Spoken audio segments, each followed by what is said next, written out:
my name is Kristin Mahoney. I'm a registered dietitian from Sheridan, Wyoming, and it's chow time.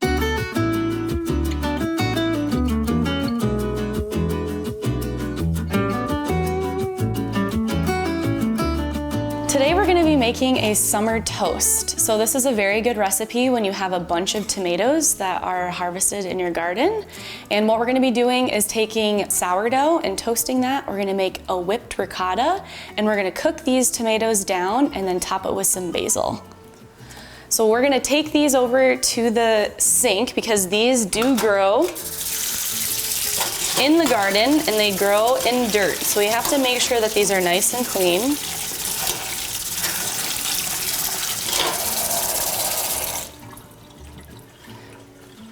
And just picking through kind of the ones that don't really look that good, maybe have some bruises on them, and picking out the ones that are perfect.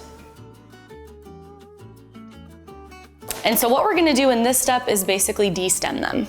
So all these little stems that grow on your tomatoes, we don't need these in this recipe. So we're just gonna be going through here and taking off each one of those stems. Now, tomatoes that grow in your garden, these could be all different colors. These ones today, some of these are kind of like an orange, red color, but some tomatoes can be green, some can be purple, lots of beautiful colors that you can see in your garden. And they can possess different flavors too. So these ones that typically are a little bit more golden can have a different taste quality, which is very nice when you're cooking. And tomatoes, one of the best things about them is that they have specific nutrients in them. So what they're known for is typically potassium and also lycopenes. So lycopene is going to be an antioxidant. It's really good for decreasing cardiovascular disease and also certain cancers. And of course, vitamin C is also going to be another great vitamin that's in there too. Yeah, so these cherry tomatoes, I don't think I mentioned this yet, but these actually came from our VA garden. We have a bunch of different things that grow out there. It's harvest time, so typically August and September is when we get a lot of our tomatoes. And a lot of the times you can have an abundance. So that's one of these recipes that if you have a bunch of tomatoes lying around, when you cook them down, the portion size is much smaller. So it can take, a lot of tomatoes and make it into a small portion. This recipe too, you can also use for sauces. So let's say you don't want to make the toast and you just want to make like a simple tomato sauce. This is another really easy way to do that as well. So after we have de-stemmed the tomatoes, what we're going to do is we're going to start cooking them on the stovetop. So we're going to get a pan and put some oil, drizzle some olive oil in there. Throw the tomatoes in the pan, and what we're looking for is to slow cook them over time. So we want our stovetop to be setting on low, and basically we're just gonna have them slow cooking for a long period of time, and what we're looking for is for these to actually burst. So then the juices come out, some of the skins will, decrease a little bit, which is completely okay, and that's actually the consistency that we're looking for.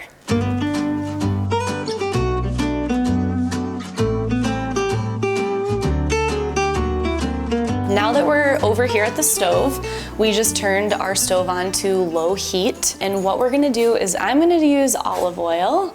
This is a very good cooking oil for low heat. And I actually do not recommend using extra virgin olive oil for cooking because that's a very high quality olive oil. And the taste is very robust, and so we wanna keep the quality of that taste. That's why I'm gonna use original regular olive oil. And so what we're gonna do is do about 2 tablespoons in our pan.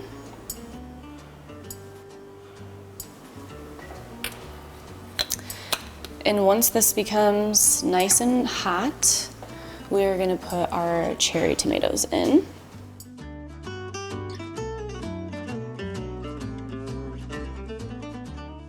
And so we just wanna make sure that our tomatoes are coated in that oil. So kind of move these around, make sure they're nice and coated. This is really just a waiting game. We're just gonna keep these on low and then keep them roasting.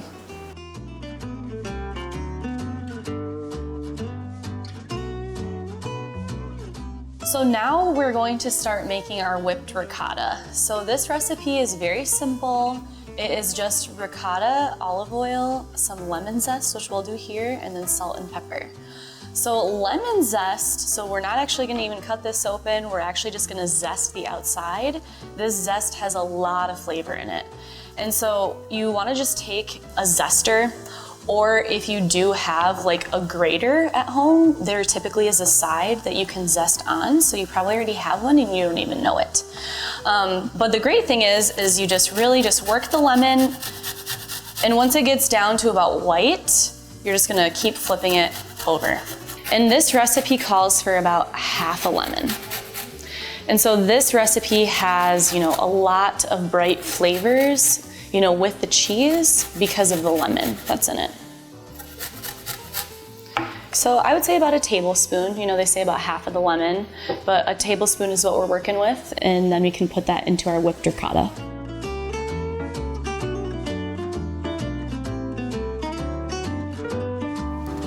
So now that we have zested our lemon, we're just gonna take about a tablespoon and come over here to our blender.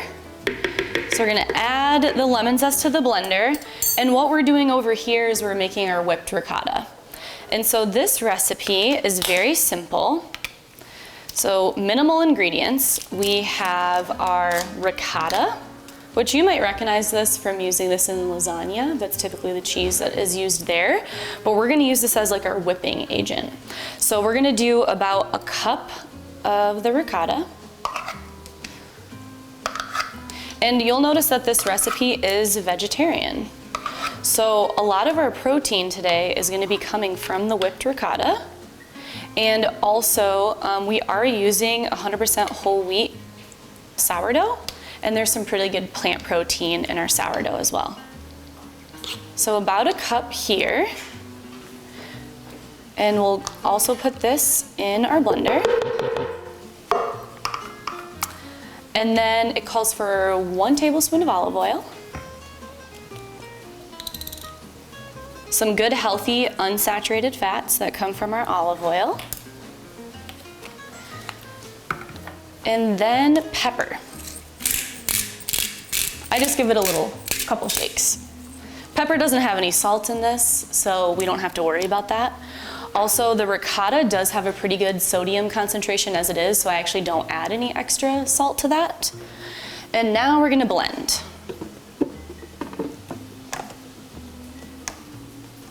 This is a very powerful blender, so I wanna make sure that that's on correctly.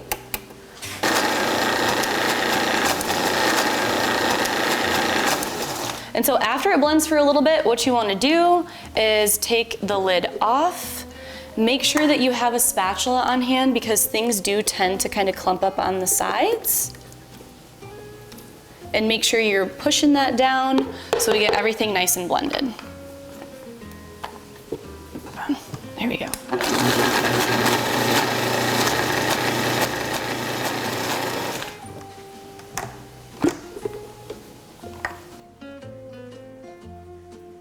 And this is going to be a thicker consistency. And that's kind of what we're going for. And that's it.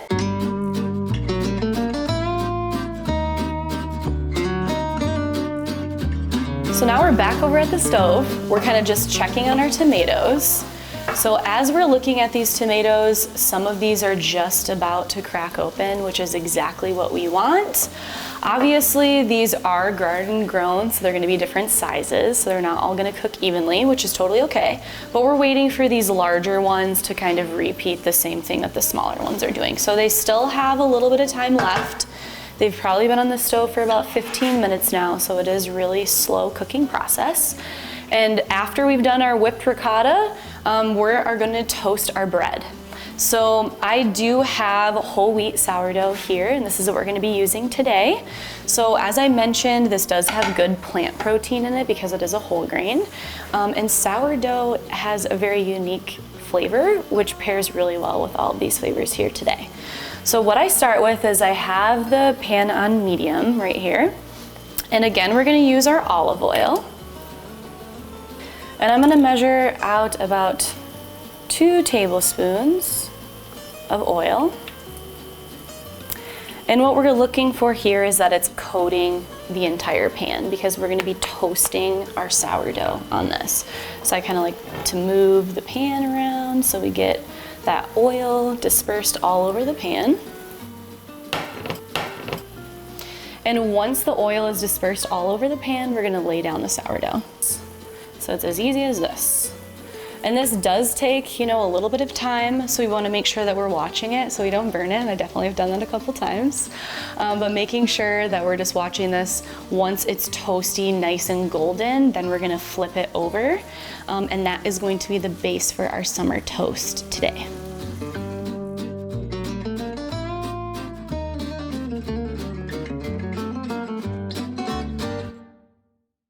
So we've been cooking our bread on low, and now I want to show you what we're looking for, because this is perfect. There's a little bit of that char on there. It also becomes a lot more stiffer, which is perfect when we're adding toppings to our bread. So this is a beautiful color and exactly what we want. It's also going to have really good crunch and texture, and that's exactly what we're looking for. Now while we're here, we've been working on our tomatoes. So we talked about how we're just kind of waiting for these larger tomatoes to break down a little bit. And I always like to add my seasonings right at the end because I don't like my seasonings to get burnt and I like them to be fresh. And so what we're gonna add today is gonna be garlic.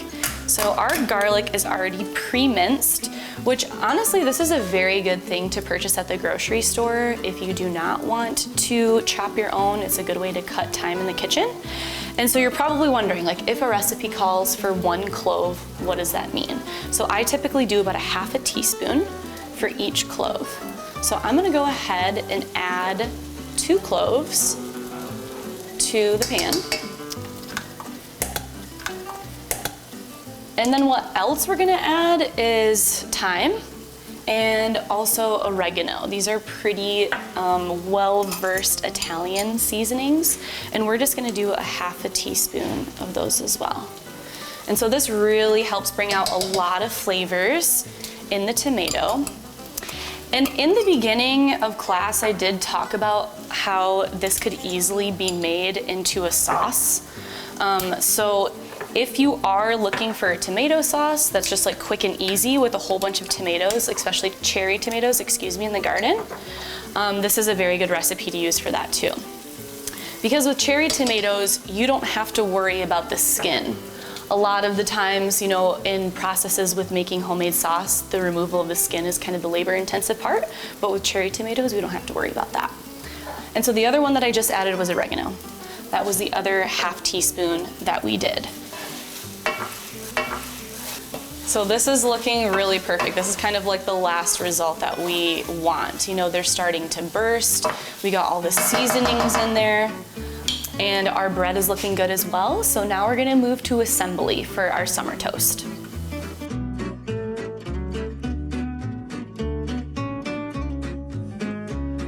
Okay, so we have finally got to our assembly of our summer toast. So what we're gonna do first is take our sourdough, and we're gonna get our ricotta cheese, and we're just gonna lightly put the ricotta cheese on our toast. And see how the toasting of the actual bread on the stove made it nice and firm. It's really nice to have that, especially when you have something soft like the ricotta cheese as a topping on top. And then the next part of our assembly is going to be our tomatoes. So we're just gonna gently place those on top. This looks very beautiful with all the colors.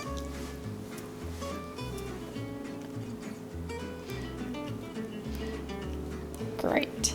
And then if you're feeling fancy and you have more basil in your garden, because typically we do grow herbs in our garden, right?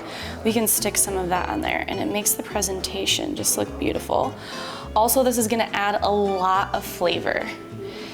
So now that we have our toast assembled, what we're gonna do as far as like making this a complete meal is I love to add a simple salad with this. And we're gonna use arugula today because this is also something that's very popular to grow in your garden. Now, arugula is a really good leaf lettuce. And if you just try it, you know, just bite a piece off, try it. It's very peppery. So I love this when using salads because it really does create like a totally different flavor dynamic. And this is a simple salad, so we're just gonna use a little bit of olive oil, some of our red wine vinegar, and then also just a little bit of salt to balance out that pepper flavor. So what I like to do is, now that we have our toast assembled, I typically just cut this down the middle, and we'll go ahead and place this on our plate. And then I'll just move this one out of the way. And now we'll start with our arugula. So I will get about a tablespoon of olive oil. So we'll put this and drizzle that on top of there. And if you like vinegar, I really do, and it adds like a very good flavor dynamic. This is just like an easy, simple dressing you can make at home. But it's very strong flavor. So I typically do like a half a teaspoon, or tablespoon, excuse me, because it is very powerful. But if you really like vinegar, you probably can do a 1-to-1 ratio too. And then lastly, just a little sprinkle of salt. And then we're just gonna simply toss this together. And so this is gonna add a little extra fiber into our meal, some other nutrients as well, and it's just something that's really nice to complement the bread. My toast on there, I simply just mix this up, and then I just add that right on the side. And that is our summer toast for today. Thanks so much for joining us today in the kitchen. My name is Kristin Mahoney. I'm a registered dietitian from Sheridan, Wyoming. Ciao for now.